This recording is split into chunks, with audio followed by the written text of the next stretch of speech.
দুর্ভিক্ষে আঘাতটা কার কাছে প্রথম আসে? মেয়েদের উপরে, শিশুদের উপরে। আমরা চেষ্টা করলাম তাদের সঙ্গে কথাবার্তা বলার জন্য। মেয়েরা আমার সঙ্গে দেখা করবেই না, কিছুতেই না, আমি পুরুষ মানুষ।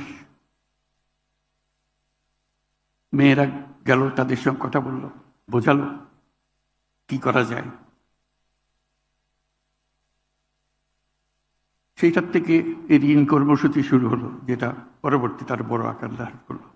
সে যে টাকার কথা বলছি, সে টাকার ভয়ে মেয়েরা অস্থির, যে হাত দেবে না টাকাতে, এটা আমাদের কাজ না।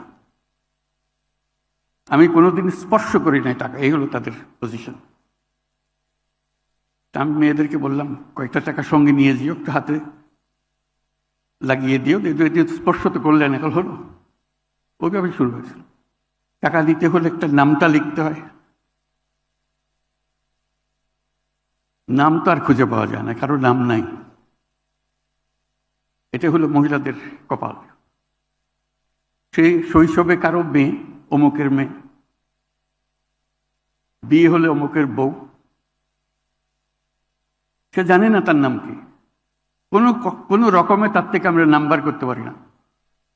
সেই গেল এক অধ্যায়, নাম ঠিক করা। আমাদেরকে ঠিক করে দিতে হলো এক একজনের নাম, আপনার নাম ওই, আপনার নাম এই। তাতে আমাদের কাগজপত্র তৈরি করার জন্য, আর কিছুর জন্য না। আমি এটা বলছি এই জন্য, আমরা সমাজকে কিভাবে বিচ্ছিন্ন করে ফেলেছি অতি অনায়াসে। তার সত্তা, তার অস্তিত্ব অস্বীকার করে। যে নিজের নাম জানে না, নিজের জন্ম তারিখ জানে না, নিজের অস্তিত্ব সম্বন্ধে কিছুই জানে না, সে। এই হলো বাংলাদেশ আমাদের।